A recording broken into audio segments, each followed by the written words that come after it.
আচ্ছা ভাই, আমাকে দেখে কি মনে হয়, আমি ভালো লোক না মন্দ লোক? নেন ভাই, কাপ রাখেন। আপনার হাতে জাদু আছে, চা খুব সুন্দর হয়েছে। আর জাদু? দেই, টাকাটা ফেরত দাও। টাকা ফেরত দিব? কিসের টাকা? 100 টাকার একটা নোট দিলাম না? 100 টাকার নোট কোন দিলেন? আরে মিয়া, ফজলামি করো। এই তো 100 টাকার নোট দেখা যায়। এটা আপনি কি কোন? এই সকালবেলা কি পেশালের মধ্যে পড়লেন? ভাই কি হয়েছে? ভাই শুনেন, তুমি এই চুপ লোক- থাকো।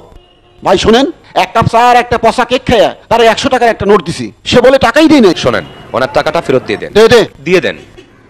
পচা কেক আর চায়ের দাম রেখে বাকি টাকা ফেরত দে। আরে বেটা, আমি মাগনা খাবো নাকি? আমি মাগনা খাওয়ার লোক না। চায়ের দাম লাগবে না, আমার কাছে আর কোনো টাকা নাই, অন্য সময় দিয়ে যান। আমার ছাতা? ও, ছাতাও তোমার? না, ছাতা আমার না, নিয়ে যান। দেখেন দোকানে আর কিছু ফালাই গেলেন নাকি? আমার সাথে ফাজলামি করো? আমি যে খারাপ মানুষ এটা বুঝছেন নাকি এখনো বুঝেন না?